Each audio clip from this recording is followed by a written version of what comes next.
교회에서 가장 많이 사용하는 단어이기도 하고요. 또 우리 성도들이 가장 좋아하는 단어이기도 한 것 중에 은혜라고 하는 것이 있습니다. 오늘은 그 은혜가 성경에서 어떠한 개념을 갖고 있는지 이 부분을 좀 확실히 붙잡는 시간이 되기를 바랍니다. 이야기를 여기서부터 시작을 할게요. 아브라함이 있고요, 이삭이 있고 야곱이 있습니다. 이 세 사람에게는 공통점이 있습니다. 그 공통점이 뭘까요? 사람입니다. 이렇게 가면 안 됩니다. 이 세 사람의 공통점은 유대인입니다. 유대인은 구약 내내 등장하는 하나님의 백성이고 당연히 영광스러운 백성이라고 부릅니다. 이들을 왜 영광스러운 하나님의 백성이라 부르냐면 그들은 우리보다 먼저 하나님의 말씀을 받은 자이기 때문입니다. 또한 저들은 우리보다 먼저 성전에서 제사를 드린 사람들입니다. 뿐만 아니라 저들은 우리보다 먼저 하나님의 보호하심과 돌보심 아래에서 신앙생활을 해온 사람들이기 때문입니다. 그것도 하루 이틀이 아니고 오랜 세월 동안 그렇게 생활해 왔기 때문에 저들을 영광스러운 백성 이렇게 부른다 이겁니다. 그런데 저들이 오랫동안 이렇게 신앙생활을 해왔기 때문에 심각한 문제가 하나가 발생된다는 거예요. 그것이 무엇이냐면 저들은 말씀을 통하여서 메시아가 오신다는 사실을 알았고 그 메시아가 자기들을 구원한다는 사실도 익히 배웠습니다. 근데 그렇게 오랫동안 말씀을 통해서 들어왔던 그 메시아가 이 땅에 왔음에도 불구하고 저들은 자신을 구원한 메시아를 어떻게 했다고요? 부인했다고요. 부인한 것 정도로 끝난 것이 아니라 저들은 그 메시아를 십자가에 달아 죽이기까지 했다 이겁니다. 그렇기 때문에 중세 이후에 많은 사람들은 이런 질문들을 하기 시작했어요. 역사 내내 등장하는 질문인데 그 질문이 무엇이냐? 유대인은 구원을 받았겠는가? 구원을 받을 수 있겠는가? 이 질문을 했단 말이에요. 심지어 이런 질문도 했어요. 혹시 저들은 하나님을 배신한 배신자가 아닌가? 라는 질문도 되어졌다 이겁니다. 근데 그런 질문이 중세 시대에만 있었던 것이 아니라 사도 바울 시대에도 그런 질문이 있었다 이거예요. 한번 볼까요? 18절 읽겠습니다. 그 가지들을 향하여 자랑하지 말라. 자랑할지라도 내가 뿌리를 보존하는 것이 아니요 뿌리가 너를 보존하는 것이라 했습니다. 여기 자랑이라는 말이 등장했는데 자랑이라는 말은 뭐 잘 알다시피 자기를 어떻게 하는 거예요? 높이는 거예요. 근데 이 자기를 높이는 방식이 두 가지 방식이 있다고 되어 있단 말이에요. 하나는 뭐냐면 그냥 순순히 자기를 높이는 거예요. 순순히. 이런 방법이 하나가 있고요. 또 하나의 방법이 있는데 그게 뭐냐면 남을 깔아뭉개는 거예요. 나를 높이는 방식이 있고 그럼 높아지지 않겠어요. 근데 나랑 똑같이 있던 사람을 하나를 깔아버리는 거예요. 그럼 그 사람이 내려감으로 말미암아 난 어떻게 되는 거예요? 높아지는 일들이 발생된다 이겁니다. 이거를 이방인들이 유대인에 썼어요. 어떻게 썼느냐? 유대인은 예수님을 오셨음에도 불구하고 못 알아봤다 이거예요. 반면에 우리는요, 알아봤다. 그것도 단번에 알아봤다. 그렇기 때문에 누가 더 고등한 민족이 된 거예요? 우리 이방인이, 우리 열방 사람들이, 유대인은 저렇게 오랫동안 하나님 말씀을 들어왔는데도 못 알아보지 않냐?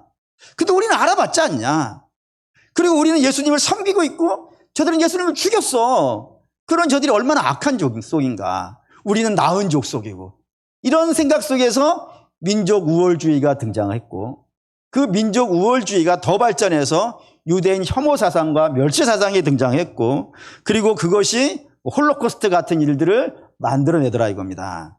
근데 여러분 이렇게 남을 깔아뭉개고 자기를 높이는 그런 사상이 교회와 복음의 용납이 되겠습니까? 안 되겠습니까?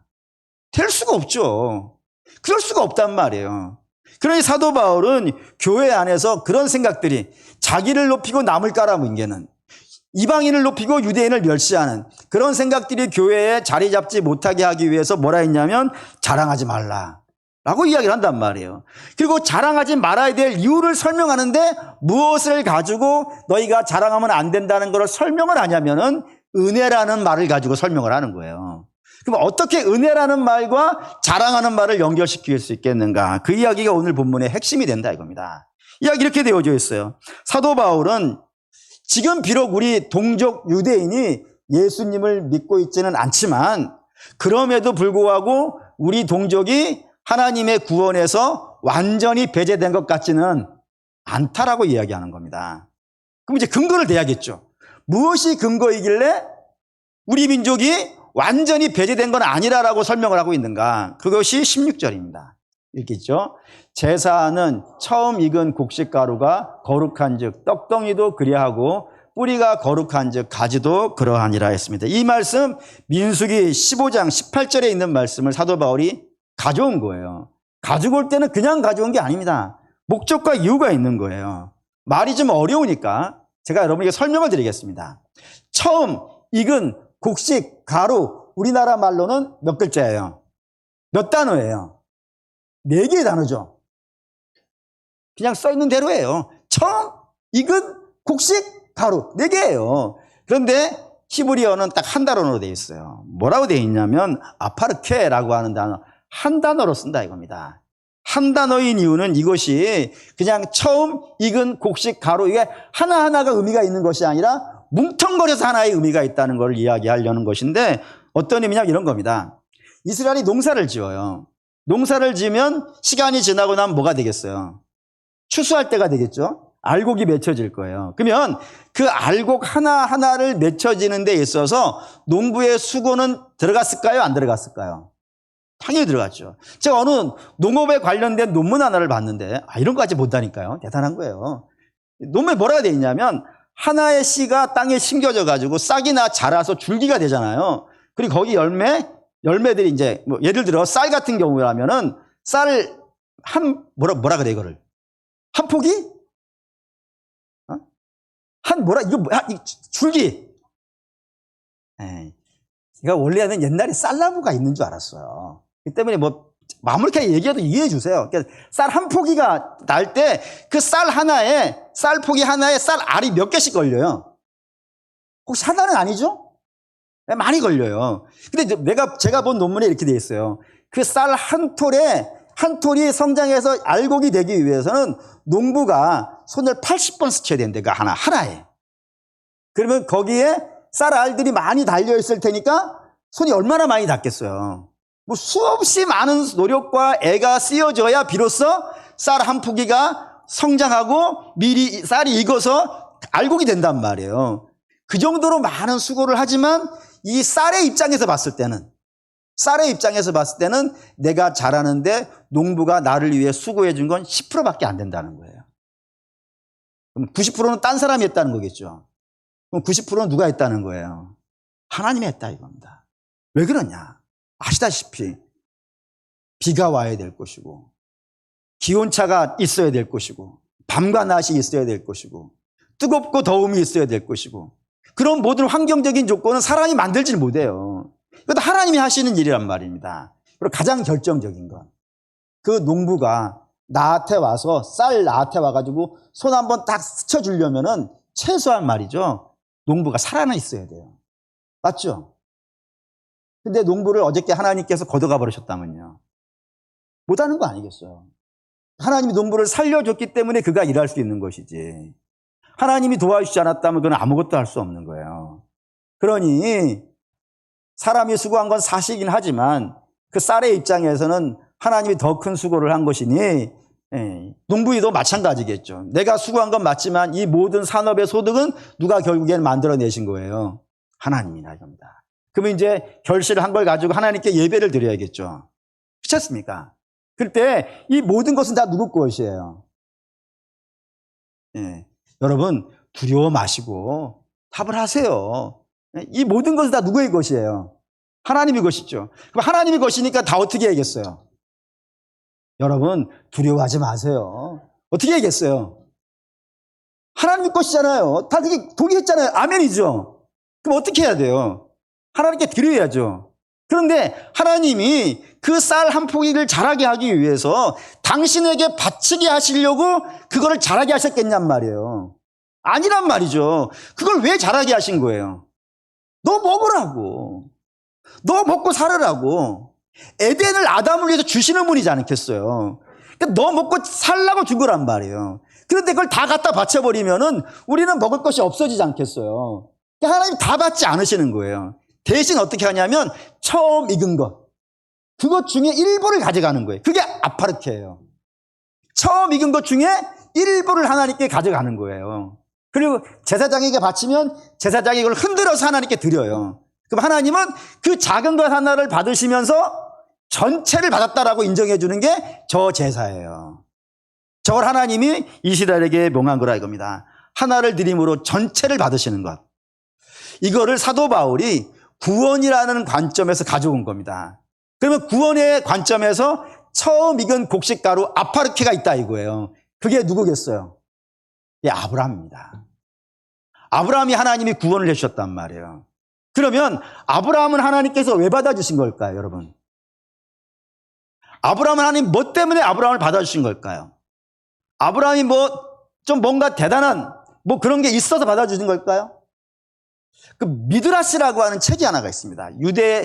이스라엘에 있는 유명한 책인데 이 미드라시라고 하는 책은 어떤 책이냐면은 성경에 없는 이야기를 전설 속에 내려오는 거였어요. 전설.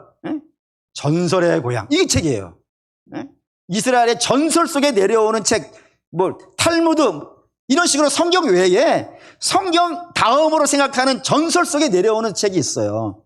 그 미드라시라고 하는 책에 거기에 아브라함은 영웅으로 등장해요. 우상을 때려부시고 이런 얘기 거기 나와요.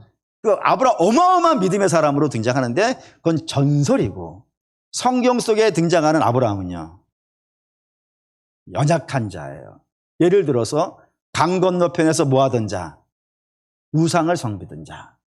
그리고 하나님께서 그를 하란에서 데리고 가나안에 오셨는데 가나안에 기근이 발생했다고 해가지고 애굽으로 도망간 자.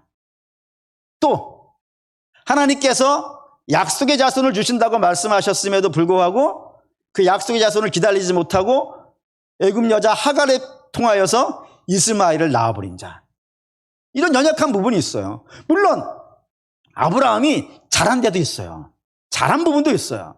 하지만 잘한 것만 있는 게 아니라 연약한 부분도 있다고요. 그렇다면 이렇게 이야기를 연결해 볼게요. 아브라함 잘한 것도 있고 못한 것도 있어요.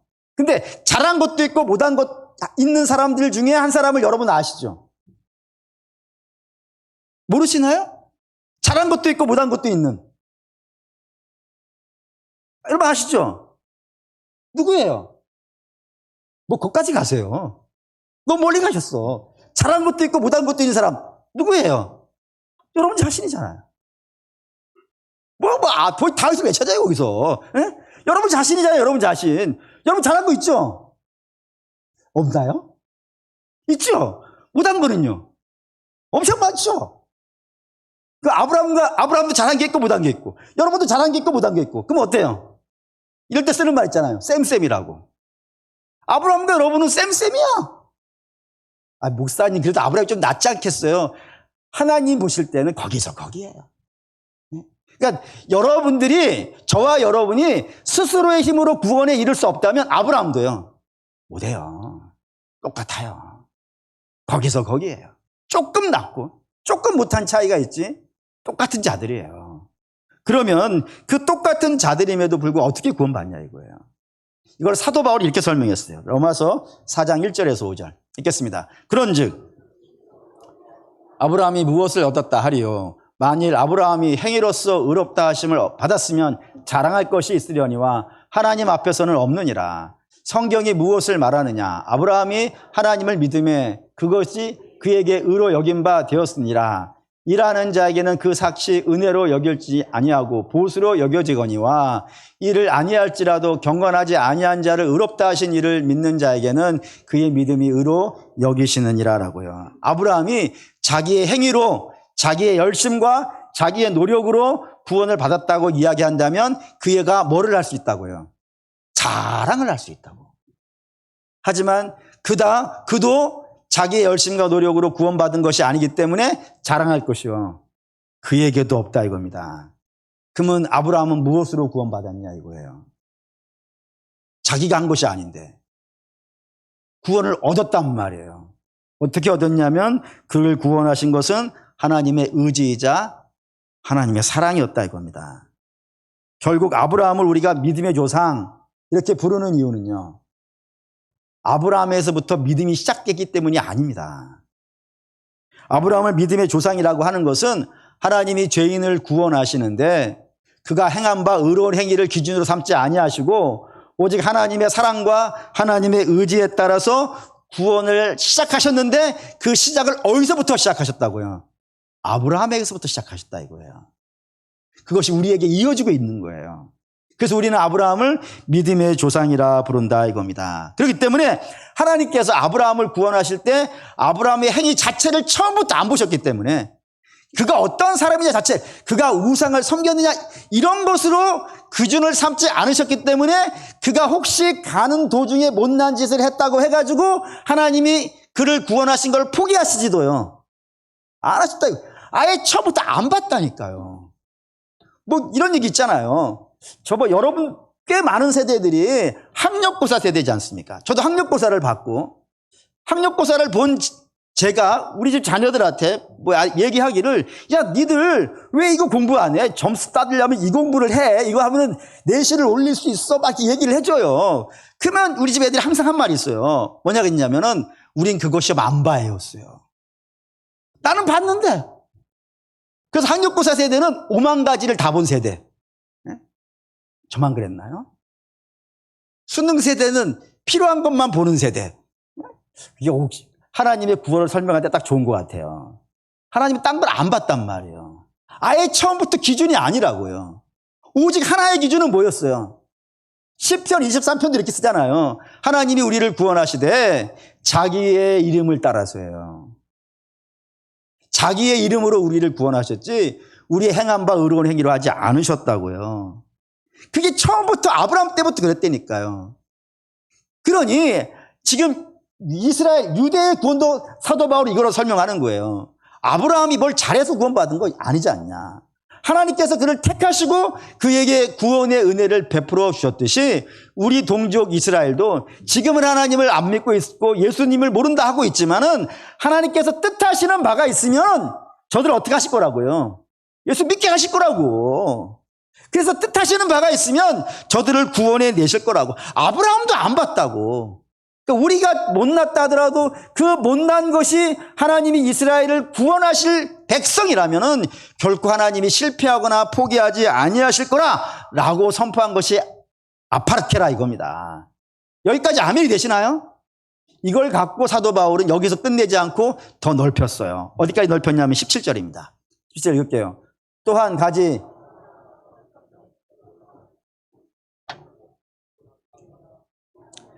뿌리의 진액을 함께 받는 자가 되었으므로 하나님께서 이스라엘을 구원하신 이유가 있어요. 이스라엘을 아무 조건도 따지지 않고 아무것도 보지 않고 오직 은혜로만 저들을 구원하신 이유가 있어요. 그 이유는 뭐냐면 너희가 거저 구원을 얻었으니까, 하나님의 은혜로 구원을 얻었으니까 그 구원을 어떻게 하라고요? 이방에 가서 선포하라. 왜요? 우리 잘 알다시피 허물과 죄로 죽은 자는 이 세상에서 하나님의 역사를 본다고 해가지고 하나님을 알지 못해요. 주 하나님 지으신 모든 세계에 내 마음속에 그려보니 이 찬양은 믿음의 사람들은 하늘을 보고도 하나님을 느끼고 땅을 보고도 하나님을 느끼고 길가에 피어져 있는 꽃 한 송이를 보더라도 하나님을 느낀단 말이에요. 그런데 이 열방의 백성들은 그 무엇을 보여준다고 하더라도 그거를 하나님이 하셨다고 생각하지 않는단 말입니다. 그래서 하나님은 당신의 백성들을 구원하시는데 무슨 방법을 쓰기를 좋아하신다고요? 전도에 미련한 걸로 하신다고. 가서 말하는 건, 가서 말해줘야 알아듣는다고요. 그러니까 이스라엘은 자기의 사명이 뭐냐면은 하나님이 나를 이렇게 구원해 주셨습니다. 그것을 어디 가서 얘기하라고요? 열방에 가서 이야기하라고. 그게 제사장 나라예요. 그러니까 이스라엘은 제사장 나라로 불림받은 겁니다. 그럼 그걸 어떻게 얘기했어요? 해야지. 마치 이런 겁니다. 우리 주변에 예를 들어서 어떤 죽을 사람이었어요. 죽을 사람이 여러분들의 도움을 통하여서 기적같이 살아난 거예요. 그러면 그 죽을 사람이 죽다가 살아나가지고 여러분에 와서 하는 말이 있어요. 뭐라고 했냐면, 내가 이전에는 내 마음대로 살고 악한 일을 골라서 했지만 이제 내 목숨을 살려주셨으니 어떻게 하겠다고요? 이제는 그렇게 막 살지 아니하고 정직하게, 바르게, 내가 살아난 것에 헛되게, 당신이 나를 살려준 것에 헛되지 않도록 한번 제대로 살아보겠습니다. 다 이렇게 하잖아요. 마찬가지로 이스라엘도 그 답을 내놔야 돼요. 하나님께서 이 죽어 멸망할 당연한 백성을 은혜로 살려주셨으니 그 은혜에 보답하는 마음으로 하나님께서 내게 주신 사명을, 내게 주신 십자가를 지고 잘 살아보겠습니다. 이렇게 말해야 정상 아니겠어요. 근데 이스라엘은 이 열방에 가서 하나님이 온 세상의 주인이시고 모든 역사의 창조주이시며 하나님이 심판하실 분이라는 사실을 증거하는 일을 했을까요? 안 했을까요? 안 했다 이거예요. 하는 것은 고사하고 이방인들하고 함께 만나는 것조차요 싫어했어요. 얼마나 싫어했냐면 이방인들을 유대인들이 부르는 칭호가 있었단 말이에요. 뭐라 했냐면 괴바돼지라고 불렀다니까요. 그래서 아예 상종하는 걸 싫어했고, 심지어 누군가 그 사람과 상종한다 그러면은 우리 공동체 내에서 빼버리는 일까지 있었다고 돼 있어요. 그걸 가장 유명하게 보여주는 사건이 하나가 있습니다. 이게 요한복음 4장인데 4장에 한번 읽어볼까요? 사마리아 여자가 이르되 당신은 유대인으로서 어찌하여 사마리아 여자인 나에게 물을 달라 하나이까 하니 이는 유대인이 사마리아인과 상종하지 아니함이라고요. 이 말을 이해하시려면 이렇게 이해하시면 돼요. 우리식으로 얘기하죠. 우린 전주에 있고 우리는 서울을 갈 예정이에요. 지금 오늘 가야 돼요. 그러면은 뭐 고속도로를 타고 가야 되지 않겠어요.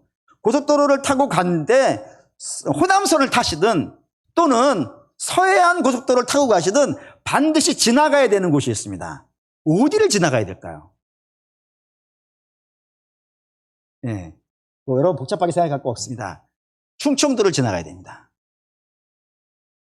목사님, 충청북도와 남도가 있는데 아이고 복잡하게 생각하지 마시죠. 무조건 어디를 지나가야 돼요? 충청도는 지나가야 돼요. 마찬가지입니다. 이스라엘이 갈릴리에서 예루살렘에 가려면 반드시 가장 빠른 길은 사마리아를 지나가야 됩니다. 거기가 우리식으로 말하면 충청도쯤 되어져요.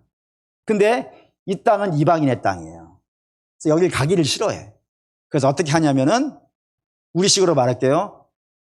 전주에서 서울을 가는데 강원도를 거쳐서 가는 거예요. 이런 사람들을 뭐라 그래요? 에휴, 애쓴다. 이런 사람이에요. 그 정도의 이스라엘이 사마리아를 안 지나가는 거예요. 상종하지를 않아요. 이게 갈라디아에서에 가면 또 다른 이야기로 등장해요. 어떻게 등장하냐면 베드로, 그 수석사도 베드로와 바울, 바나바 그리고 유대인들이 그 교회 성도들하고 함께 앉아가지고 이방인 성도들하고 함께 앉아가지고 식사를 하고 있었어요. 이방에서. 그때 예루살렘 교회에서 유대인들이 찾아온 거예요. 찾아와가지고 베드로, 바울, 바나바, 유대인이 이방인하고 식사하는 장면을 봤어요. 그때 베드로가 그 예루살렘에서 온 그 유대 성도하고 눈이 딱 마주친 거예요. 그러자 본능적으로 일어나 나가버려요. 뭐 나가라, 당신 여기서 왜 식사해? 이런 말도 물어보지도 않았어요. 눈이 탁 마주치는 그 순간에 일어나가 버렸어요. 그러자 그 좋은 착한 사람, 성경에 나오는 사람 중에 가장 착한 사람이 바나바거든요. 바나바도 벌떡 일어나가 버렸어요. 그러자 유대 성도들도 그 자리에서 벌떡 일어나가 버렸어요. 그래서 바울과 이방인 성도들만 남아있는 거예요. 얼마나 뻘쭘해진 거예요. 이게 바울이 너무 열받았어. 너무 열받아가지고 베드로한테 네가 그러고도 사도냐? 이런 얘기가 나와요. 이런 책망을 듣는거예요. 근데 그런 책망을 뭐 들을 거라 생각했을 것 같기도 한데, 베드로는 하나님께서 하늘에서 내려준 바구니에 있는 못 먹는, 유대인이 못 먹는 음식을 다 먹은 사람 아니겠어요. 내가 너에게 먹으라 한 걸 왜 안 먹냐? 내가 너한테 거룩하다 한 걸 왜 부정하다 하냐? 이 책망을 들은 사람인데 그런 상황을 또 만나니까요. 도망가 버리는 거예요. 그 정도로 유대인이 이방인 만나는 거는 본능적으로 거부를 하는 거예요. 그런 상황이니 그렇게 본능적으로 싫어하니 이 유대인 성도들이 이방인 성도들에게 복음을 전해주러 가겠어요? 안 가겠어요? 안 가는 거지. 아니 만나는 걸 싫어하는데 뭐 복음을 전하려면 같이 안전은 있어야 될 건 아니겠어요. 같이 밥은 한 번씩은 먹어야 되지 않겠어요. 근데 그게 싫은 사람들이니 뭐 복음을 전해줄 수가 없지 않겠어요. 그러면 이제 질문이 되는 거예요. 유대인의 사명이 복음을 전해주는 거예요. 근데 복음을 전해주는 게 왜 중요하냐면은 믿음은 어디서 난다? 들음에서 난다. 근데 유대인 성도들이 안 전해주는 거예요. 안 전해주면 들을 수 있어요, 없어요? 들을 수 없죠. 들을 수 없으니까 이방인은 예수를 믿을 수가 있겠어요, 없겠어요? 논리적으로 말하면. 전해줘야 되고 전해주지 않으면 못 듣는데 안 전해주니까 못 들을 것이고 못 들으면은 복음을 믿을 수 있겠어요, 없겠어요? 없겠죠. 논리적으로 그렇잖아요. 네. 그거에 대해서 사도 바울이 동일한 것으로 답을 한 겁니다. 아브라함을 하나님께서 구원해 내시는데 저를 구원하는 것을 막으려고 하는 세력이 막더라, 못 막더라? 못 막더라. 마찬가지로 하나님이 우리 동족 이스라엘을 구원하시려고 하시는데 구원 안 하시려고 하는 것이 아니고 구원하시려고 하시는데 물론 모든 아브라함이 낳은 자라고 해서 다 아브라함의 씨는 아니라는 거 이미 배웠죠?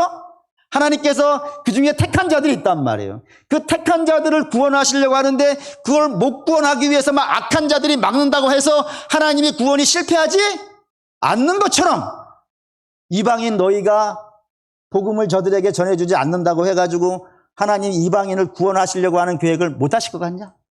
라는 거예요. 하나님 그걸 못 할 것 같냐? 이거 보시죠. 로마서 8장 38절 39절 읽겠습니다. 내가 확신하노니 사망이나 생명이나 천사들이나 권세자들이나 현재의 일이나 장래의 일이나 능력이나 높음이나 깊음이나 다른 어떤 피조물이라도 우리를 우리 주 그리스도 예수 안에 있는 하나님의 사랑에서 끊을 수 없느니라. 하나님께서 택한 백성을 구원하시려고 한다고요. 근데 그걸 못하게 하기 위해서 우리 눈에 보이는 권세, 우리 눈에 보이지 않는 권세, 그런 모든 권세들이 다 힘을 합쳐가지고 얘는 안 돼요. 하나님이 아무리 애를 쓴다 해도 얘는 내가 못 내놔요. 라고 붙잡고 늘어지는 거예요. 근데 그게 붙잡고 늘어진다고 해서 하나님이 당신이 택한 백성을 구원하신 일에 실패하는 일은요? 없더라 이겁니다. 반드시 하나님은 저를 건져낸다고. 왜? 하나님 전능하신 하나님이시고 그 전능하신 하나님이 택한 백성을 사랑하는 마음이 불타오르는데 그 불타오르는 사랑을 누가 끄냐? 이방 유대인 너희들이 안전해준다고 못 할 것 같냐? 너희가 안 하면 하나님이 딴 자를 시켜서라도 하지. 하나님은 당신이 택한 백성을 결단코 포기하는 일은 절대로 없다 이겁니다. 그걸 사도 바울은 이렇게 썼어요. 18절, 19절 같이 읽을게요. 읽겠습니다. 그 가지들을 향하여 자랑하지 말라. 자랑할지라도 내가 뿌리를 보존하는 것이 아니요 뿌리가 너를 보존하는 것이니라. 그러면 내 말이 가지들이 꺾인 것으로 나 젖붙임을 받게 하려 함이라 하니. 이게 가끔 저한테 와서 질문하시는 분이 있어요. 그 젖붙임 아시죠? 젖붙임은 나무 두 개를 붙이는 거잖아요. 예? 그때 좋은 나무에다가 나쁜 가지를 붙이는 거예요? 나쁜 나무에다가 좋은 가지를 붙이는 거예요? 이거를 모르는 분이 많더라고요. 저는 서울에서 살아가지고 몰랐는데 의외로 많이 모르시네. 일부도 거기다 몰랐어. 젖붙임은 나쁜 나무에다가 좋은 가지를 붙이는 거예요. 몰랐어요? 진짜 그래야 좋은 가지를 붙여야 좋은 가지. 그러니까 이거는 젖붙임 농사 이야기 하려는 게 아니에요. 이거는 믿음의 이야기를 하고 싶은 겁니다. 믿음의 이야기는 뭐냐면 여기 뿌리가 등장하는데 이 뿌리는 하나님이 당신의 백성을 구원하려고 하는 의지예요. 이걸 뭘로 하신다고요? 오직 은혜로만 하신다 이거예요. 다른 논리는 없어요. 유대인이든 아브라함이든 다윗이든 예배는 없어요. 어떤 사람이든지 자기의 열심과 자기의 노력으로 구원받은 사람은 이전에도 한 명도 없고 지금도 없으며 앞으로도 없을 거예요. 모든 구원의 뿌리는 다 뭐예요? 예수 그리스도의 은혜예요. 이걸로 하실 거예요. 그런데 가지가 그걸 안 해. 그게 유대인이에요. 안 해서 부지러졌단 말이에요. 나 안 해! 하고 부지러졌다고요. 그럼 하나님이 열매를 못 맺게 하겠냐? 하나님은 그 이방인 가지를 거기다 붙여버린다고요.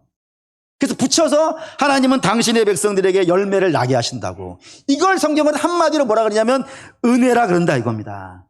이 은혜로 하나님께서 당신의 백성들을 구원해 내신다고요. 예외 없이 모든 백성들에게 오직 이 은혜의 원리로만 구원의 역사를 만들어낸다 이겁니다. 아브라함도 그렇고 다윗도 그렇고 유대인도 그렇고 저와 여러분도 그렇다고요. 그러면 우리 중에 누가 나는 내 실력과 능력으로 구원받았습니다라고 말할 자가 누가 있냐 이거예요. 다 똑같이 은혜로 받았는데 누가 누구를 멸시하고 누가 누구를 천대하며 누가 누구를 자기를 높이냔 말이에요. 우리는 다 하나님의 은혜로 구원받았으니 영광과 찬양은 누구만 받아야 되는 거예요? 하나님만 받아야지. 왜 유대인은 자기가 받으려고 하고 이방인은 왜 자기가 받으려고 하느냐? 우리가 구원된 건 철저히 하나님의 은혜이니 하나님께만 영광과 찬송을 올리라 라고 됐단 말이에요. 그러니 이런 은혜의 이야기를 하면 꼭 질문 들어와요. 거의 뭐 100% 들어왔어요. 뭐라 하냐면은 그래요? 우리를 구원하신 거 전적으로 하나님의 은혜이고 하나님의 역사예요? 내가 아무것도 안 해도 돼요? 그러면 뭐 아무것도 안 해도 되겠네요? 손가락만 쪽쪽쪽 빨고 있어도 하나님이 저를 구원해 주시겠네요? 라고 하시는 질문들을 굉장히 많이 해요. 여러분들 어떻게 생각하십니까? 다 하나님이 하시는데 나 아무것도 안 해도 되겠네 라고 생각하십니까? 그럴 수 없습니다. 이거 그럴 수 없다는 걸 제가 이렇게 설명드릴게요. 여러분들 앞에 주식이 2개 있어요. 뭐 주식 안 해봤겠지만 주식이 2개가 있어요. 하나는 내가 여기다 투자를 하면은 어떻게 될지 모르겠어요. 잘 될 수도 있고 못 될 수도 있어요. 그리고 한쪽에는 이거 대통령이 산 거야. 100% 이거는 상한가를 칠 거야. 응? 그래서 요즘 뭐 떡상이라고 그러더라고요. 이건 떡상될 주식이야. 여기 2개 있어요. 둘 중에 하나를 투자를 해야 돼. 어디다 하시겠어요? 그쵸? 바보가 아닌 이상 대통령이 샀다는데 뭘 알고 샀겠지? 잘못 예를 갖고 온 것 같아. 이게 주식을 해봤어야 되는데. 예? 이걸 투자를 하면 될지 안 될지 몰라. 내가 손해볼 수도 있어. 깡통 찰 수도 있어. 이거는 내가 100원을 넣으면 분명히 10,000원이 돼. 이걸 안 되니까 확실히 알았다니까요. 그럼 당연히 여기다 넣어야겠죠? 예. 은혜가 뭐라고요? 반드시 되는 일이라고요. 반드시 되는 일이라고요. 그럼 성도는 여기에다가 참여해야겠습니까? 안 해야겠습니까? 에스더 이야기로 할게요.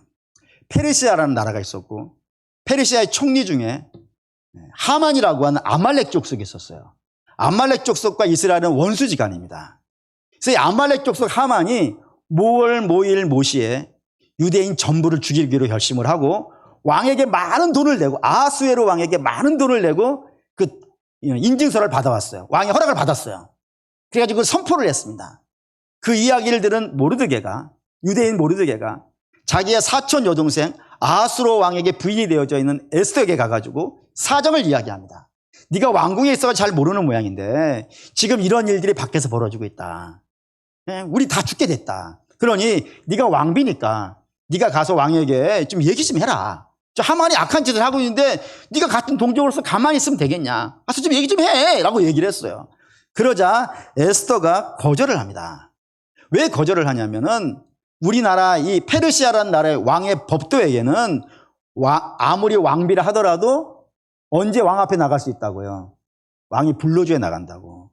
그 전에 나가는 것은 왕비라 하더라도 자기 목숨 보존할 수가 없다.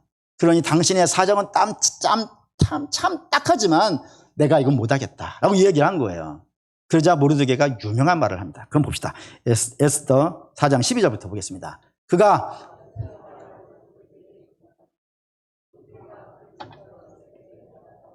너는 왕궁에 있으니 모든 유다인 중에 홀로 목숨을 건지리라 생각하지 말라. 이때에 내가 만일 잠잠하여 말이 없으면 유다인은 다른 데로 말미암아 노임과 구원을 얻으려니와 너와 내 아버지 집은 멸망하리라. 내가 왕후의 자리에 얻은 것이 이때를 위함이 아닌지 누가 알겠느냐 했더니 모르드게가 이렇게 얘기한 거예요. 유대인은 네가 안 도와도 하나님이 하셔. 하나님 택한 백성이고 이 백성을 통해 메시아를 보내셔야 되기 때문에 하나님 네가 돕지 않아도 하나님 이 백성을 절대로 포기하지 않고 반드시 건져낼 거야.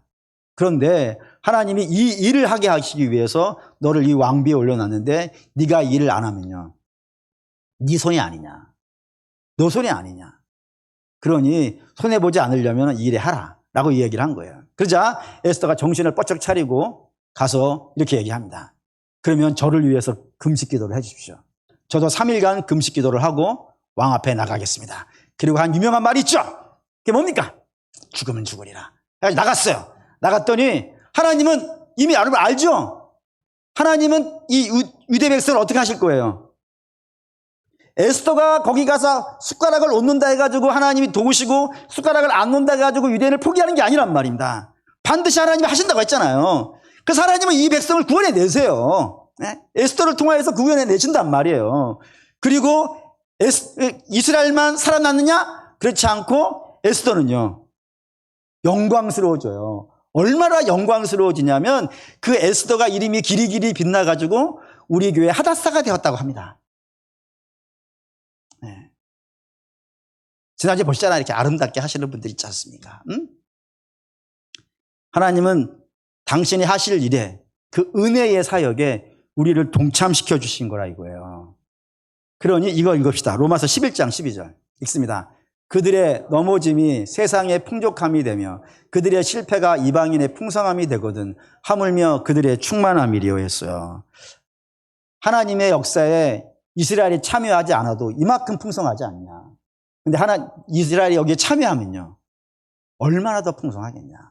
우리로 끌고 가죠. 여러분들이 안 하셔도 하나님은 그 일을 하세요. 하지만 여러분들이 그 일에 참여하면은 얼마나 더 풍성하겠어요. 하나님, 여러분들이 자꾸 하나님을 제대로 안 믿고 도망다니면은 하나님 여러분 못 구원하실 것 같습니까? 제가 도망다녀서 부모는 못 잡아오지. 하나님은 당신의 택한 자녀라면 도망가는 자녀를 어떻게 하시겠어요? 붙잡아 오시겠지. 그 하나님 당신이 일을 하실 거란 말이에요. 그런데 그렇게 도망다니면서 신앙생활을 하지 말고 은혜 안으로 들어오신다면요, 더 충만하지 않겠습니까?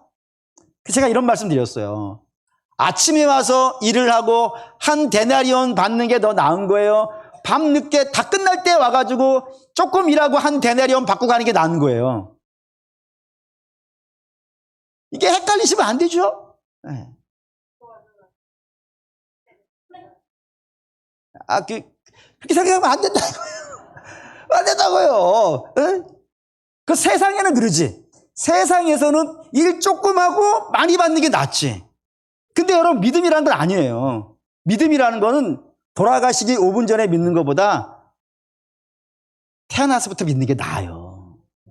평생을 하나님과 동행하면서 그의 은혜를 입고 그의 도우심을 받아서 한 걸음 한 걸음 하나님과 함께 걸어가면서 인생을 사는 것이 훨씬 더 복돼요. 그러니 신앙을 내일로 미루지 마시라고요. 그 은혜의 역사에 하나님이 100% 하신다니까요. 100% 하시는 역사에 내가 일찍부터 참여해서 그분의 주시는 은혜를 받으며 살아가는 것이요, 100배 낫다 이겁니다. 그리고 사랑하자면 결론합시다. 은혜는 하나님의 사랑이자 하나님의 의지라 했어요. 뭐 하기 위한?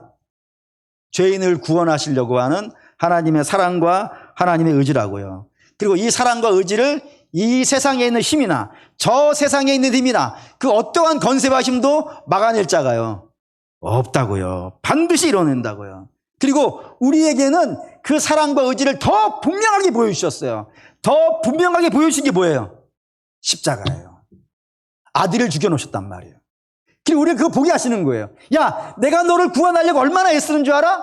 나는 너를 위해서 내 아들도 죽여.